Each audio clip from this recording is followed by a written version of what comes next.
Hello guys. तो last episode में हमने देखा था जियन ये क्लैन में पहुंच गया था जहां पर वो बहुत जल्दी में था। जियन जिनलिन का हाथ पकड़कर उसे ये क्लैन से ले जाने लगता है, लेकिन ये देख ये क्लैन के एल्डर्स को गुस्सा आ जाता है और वो जियन पर हमला कर देते हैं। पहले तो जियन इस पर ज्यादा ध्यान नहीं देता है, लेकिन जब वो एल्डर्स अपनी हद पार कर देते हैं तब जियन भी उन्हें एक अच्छा सबक सिखाता है और ये क्लैन के सेकेंड, थर्ड और फोर्थ एल्डर को बुरी तरह से घायल कर देता है। जियन की पावर देख फर्स्ट एल्डर चौंक गए थे और उनके मुंह से शब्द नहीं निकल रहे थे। अब आगे जियन मुड़कर फर्स्ट एल्डर की तरफ देखता है और उनसे बहुत ही सीरियस होकर पूछता है, क्या अब मैं जिनलिन को यहाँ से ले जा सकता हूँ? जियन ने मन ही मन ठान लिया था, अगर इन लोगों ने उसे दोबारा से रोका तो इस बार वो इन लोगों पर बिल्कुल भी दया नहीं दिखाएगा और जरूरत पड़ेगी तो इन सभी को मार भी देगा। ये सभी उसके कुछ नहीं लगते थे, पर लिटिल फेरी डॉक्टर जियन की बेस्ट फ्रेंड थी और अभी जियन के लिए सबसे ज्यादा जरूरी लिटिल फेरी डॉक्टर को बचाना ही था। इधर फर्स्ट एल्डर मन ही मन बड़बड़ाते हैं, ये लड़का इतने यंग एज में एक डाउजोंग लेवल का वॉरियर बन गया है, उसके पास सेकेंड एल्डर से भी ज्यादा पावरफुल फ्लेम है और उसकी डाउ टेक्निक भी हमारी डाउ टेक्निक से काफी ज्यादा खतरनाक है। जरूर इस लड़के का बैकग्राउंड बहुत ही ज्यादा पावरफुल होगा, मुझे अब इसे नहीं रोकना चाहिए, क्योंकि अगर मैं इसे रोकूंगा तो शायद ये मेरे ये क्लैन का नामो निशान ही दोईक्यू कॉन्टिनेंट से मिटा देगा। जहां फर्स्ट एल्डर के मन में ये ख्याल चल रहे थे, वहीं फर्स्ट एल्डर को जवाब ना देता देख जियन जिनलिन का हाथ पकड़ता है और उससे कहता है चलो। जियन की बात सुन जिनलिन एक बार फर्स्ट एल्डर की तरफ देखती है, जिसके बाद वो थोड़ी हिचकिचाहट के साथ कहती है, फर्स्ट एल्डर आप चिंता मत कीजिए, मैं जियन के साथ बहुत जल्द लौट आऊंगी। ये बोल जिनलिन जियन के साथ उस कमरे से जाने लगती है और फर्स्ट एल्डर बस अपना सिर हिलाते रह जाते हैं, लेकिन उनके मन में अभी एक सवाल था, आखिर इस लड़के जियन का बैकग्राउंड क्या है। इधर पिछले आधे घंटे से अधमरी हालत में पड़े सेकेंड एल्डर, थर्ड एल्डर और फोर्थ एल्डर अब अपने पैरों पर खड़े हो जाते हैं और फर्स्ट एल्डर की तरफ देखते हुए कहते हैं, क्या हमें उसे रोकने जाना चाहिए? इस पर फर्स्ट एल्डर कहते हैं, नहीं, हम ऐसा कुछ नहीं करेंगे, क्योंकि मुझे लगता है ये लड़का जियन भरोसे के लायक है। तुम लोगों को नहीं पता है, पर जब भी जिनलिन इस लड़के के बारे में बात करती है तब वो बातें करते वक्त जिनलिन की आंखों में इस लड़के के लिए बहुत ज़्यादा रिस्पेक्ट होती है। जिनलिन जैसी लड़की कभी किसी नॉर्मल इंसान को इतनी रिस्पेक्ट नहीं दे सकती है। जरूर इस लड़के में कुछ तो खास बात है जो अभी हमें पता नहीं है, इसलिए हम इसके पीछे नहीं जाएंगे, इसे रोकने की कोशिश नहीं करेंगे। मुझे उम्मीद है कि लड़का बहुत जल्द जिनलिन के साथ हमारे ये क्लैन में लौट आएगा और हमारे ये क्लैन का मसीहा बन हमारे ये क्लैन को बर्बादी से बचा लेगा।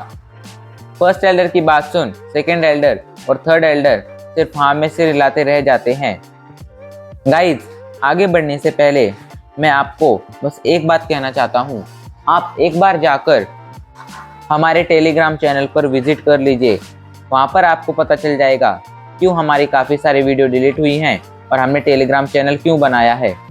जिसके बाद आपको हमारे चैनल को ज्वाइन करना है या नहीं ये आप पर डिपेंड करता है, लेकिन एक बार ये वीडियो देखने के बाद प्लीज़ ज़रूर जाकर हमारे टेलीग्राम चैनल पर विजिट कर लेना। चलिए अब हमारी वीडियो की तरफ लौटते हैं, जहाँ ये क्लैन के मीटिंग हॉल में वो चारों एल्डर्स आपस में बातें कर रहे थे। इधर जियन जिनलिन का हाथ पकड़ तेजी से ये क्लैन से बाहर आ जाता है और बिल्कुल भी वक्त ना बर्बाद करते हुए वो दोनों उड़कर ये सिटी से बाहर जाने लगते हैं। ये सिटी से बाहर एक माउंटेन पर पहुंचने के बाद जियन अपना वक्त बिल्कुल भी बर्बाद नहीं करता है और बहुत ही सीरियस होकर पूछता है, मुझे बताओ तुम्हारे ये सिटी में पहुंचने के बाद क्या हुआ था और लिटिल फेरी डॉक्टर अभी किस हालत में है। जियन के एक्सप्रेशन देख जिनलिन समझ जाती है जियन बहुत ही ज़्यादा सीरियस है। वो बिल्कुल भी वक्त ना बर्बाद करते हुए बताना शुरू करती है, वॉर्म होल से बाहर आने के बाद जब हमने देखा कि आप हमारे साथ नहीं हैं, तब हम लोग ये सिटी के लिए रवाना हो गए। हम लोगों का प्लान था ये सिटी में पहुंचकर हम आपका पता लगाएंगे और अगले कुछ ही महीनों में हम लोग ये सिटी में पहुंच भी गए। ये सिटी में पहुंचते ही हमने आपको ढूंढना शुरू कर दिया, लेकिन आपको ढूंढने के लिए एक दिन जब लिटिल फेरी डॉक्टर ये क्लैन से बाहर निकले, तब यू गेट नाम के एक फैक्शन के लीडर की नज़र लिटिल फेरी डॉक्टर पर पड़ गई और लिटिल फेरी डॉक्टर की ब्यूटी में वो खो गया। वो लिटिल फेरी डॉक्टर को पाने के लिए इतना पागल हो गया कि उसने लिटिल फेरी डॉक्टर को पाने की हर कोशिश की, लेकिन उसकी ये हरकतें लिटिल फेरी डॉक्टर को बिल्कुल भी पसंद नहीं आई। शुरुआती में तो उसने उस फैक्शन के लीडर की हरकतों को नज़रअंदाज किया, लेकिन जब उस लीडर की हरकतें बढ़ गईं तो लिटिल फेरी डॉक्टर खुद को रोक नहीं पाई और उसने एक दिन उस फैक्शन में जाकर उस फैक्शन के सभी लोगों को मार दिया। यू गेट कोई बहुत ही ज़्यादा पावरफुल फैक्शन नहीं था, इसलिए लिटिल फेरी डॉक्टर कुछ ही घंटों में यू गेट के सभी मेंबर्स को मारने में कामयाब रही। लेकिन यू गेट का जो लीडर था वो एक एलाई डाउजोंग था। इस वजह से उससे लड़ते वक्त लिटिल फेरी डॉक्टर को कुछ चोटें लग गई और उन चोटों की वजह से लिटिल फेरी डॉक्टर की पावर कम हो गई और पावर कम होने से लिटिल फेरी डॉक्टर का उसके पॉइजन पर लगी हुई सील से कंट्रोल छूट गया और सील कमज़ोर होती ही लिटिल फेरी डॉक्टर की पॉइजन बॉडी इरप्ट हो गई। इरप्शन बहुत ही पावरफुल था, इसलिए ये सभी की नज़रों में आ गया। इस इरप्शन की आवाज़ एक फैक्शन के कानों तक भी पहुंची और जांच पड़ताल करने के बाद वो फैक्शन लिटिल फेरी डॉक्टर के पीछे पड़ गया, जो यू गेट से कई गुना ज़्यादा पावरफुल है और इस फैक्शन का नाम है आइस रिवर वैली। किसी भी पॉइजन बॉडी का इरप्ट होना एक बहुत बड़ी मुसीबत है।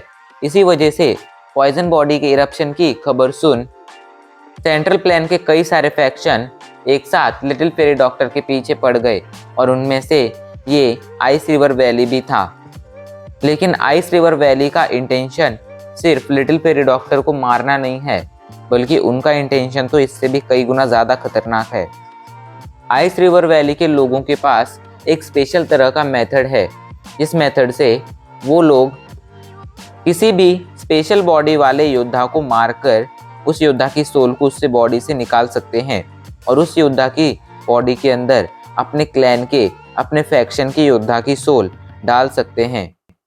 ऐसा करने से वो बॉडी पूरी तरह से उनके फैक्शन वाले उस योद्धा के कंट्रोल में आ जाती थी और उनके फैक्शन को एक स्पेशल बॉडी वाला योद्धा मिल जाता है।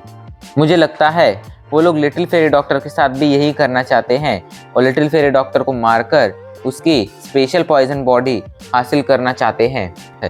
ये सुन जियन का गुस्सा और ज़्यादा बढ़ने लगता है।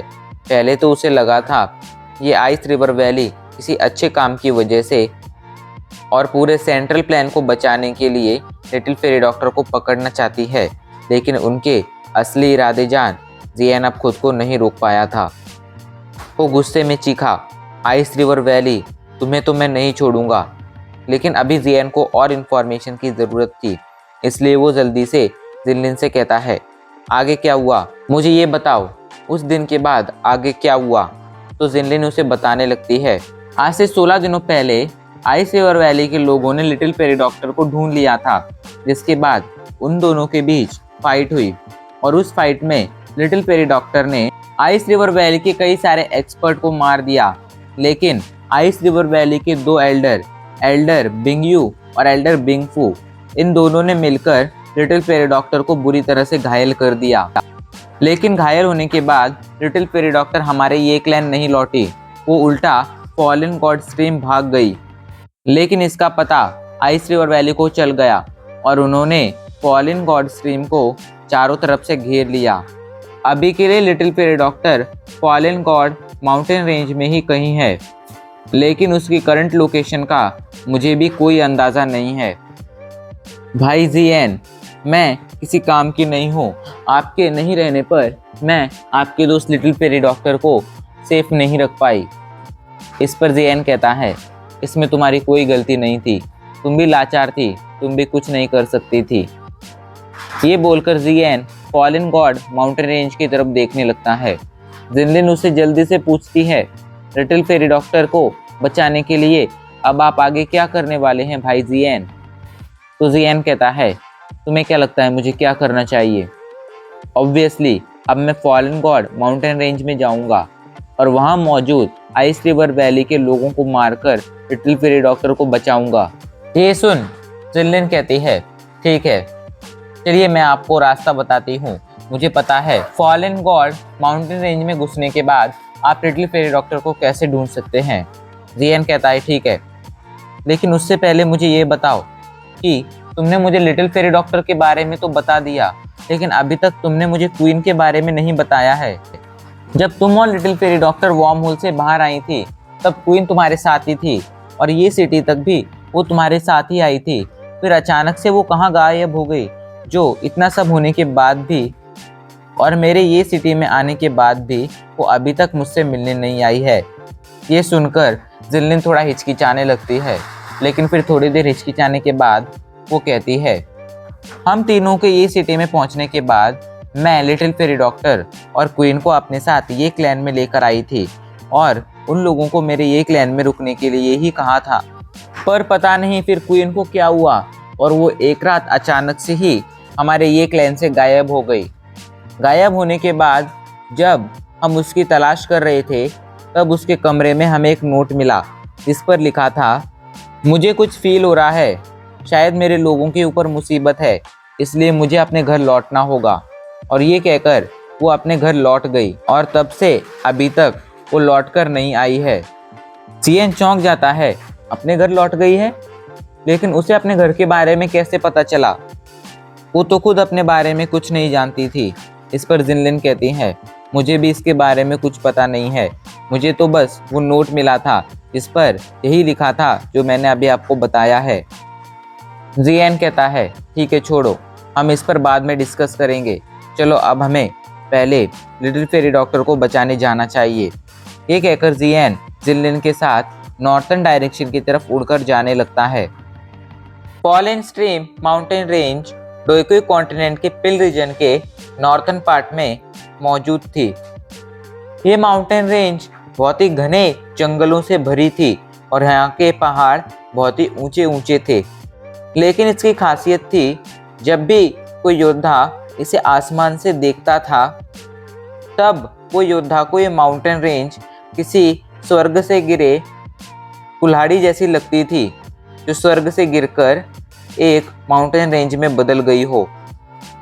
फॉलिंग स्ट्रीम माउंटेन रेंज एक बहुत ही खतरनाक जगह थी, क्योंकि यहाँ पर कई सारे लेवल 7, लेवल 8 और लेवल 9 के मैजिकल बीस्ट रहते थे और इनसे भी ज़्यादा खतरनाक थे fallen God stream, fallen god mountain range के जहरीले कीड़े, जिनका जहर एक डाउहोंग और डाउजोंग लेवल के वॉरियर को भी मार सकता था।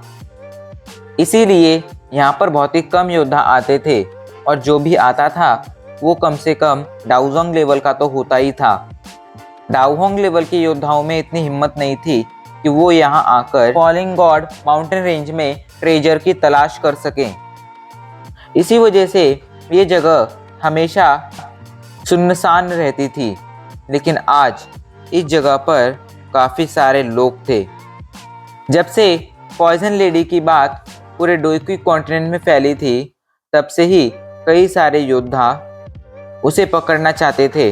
वक्त के साथ वो सभी तो पीछे हट गए थे, लेकिन आइस रिवर वैली अभी भी पीछे नहीं हटी थी और जिद पर अड़ी थी कि वो पॉइजन लेडी को पकड़कर ही रहेगी। इसी वजह से अभी के लिए आइस रिवर वैली के लोगों ने, आइस रिवर वैली के योद्धाओं ने फॉलिंग गॉड माउंटेन रेंज को चारों तरफ से घेर रखा था।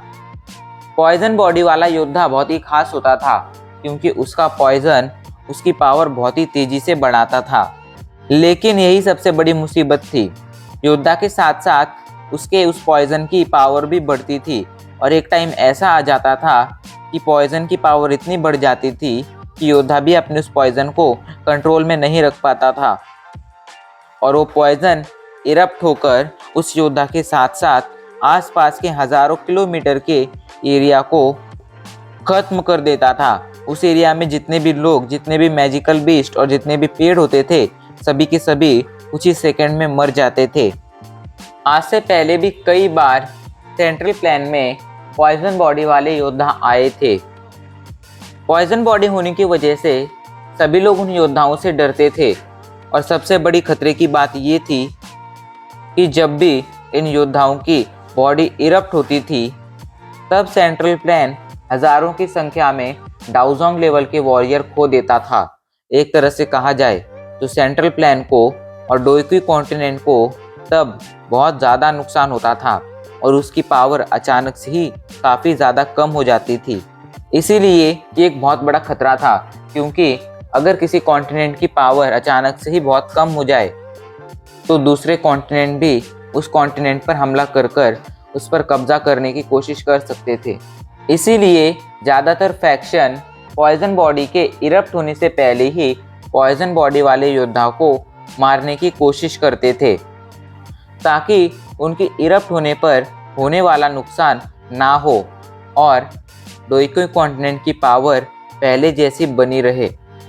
भले ही डोईक्यू कॉन्टिनेंट के ज़्यादातर फैक्शन में दुश्मनी थी, लेकिन जब बात पूरे कॉन्टिनेंट की आती थी तब सभी फैक्शंस एक हो जाते थे, क्योंकि अगर डोईक्यू कॉन्टिनेंट ही नहीं रहता तो फिर उनका अकेला फैक्शन चाहे कितना ही पावरफुल क्यों ना हो जाए, वो अकेला तो डोईक्यू कॉन्टिनेंट को नहीं संभाल सकता था और दुश्मनों से लड़कर उसे नहीं बचा सकता था। इसलिए मुसीबत आने पर डोईक्यू कॉन्टिनेंट के सभी फैक्शन एक हो जाते थे। आइस रिवर वैली के सभी योद्धाओं ने पूरे के पूरे फॉलिंग गॉड माउंटेन रेंज को घेर रखा था। अगर वहाँ पर थोड़ी भी हलचल होती थी तो उसके बारे में इन्हें पता चल जाता था। और अब इसी के साथ हमारा ये एपिसोड यहीं पर ख़त्म हो जाता है।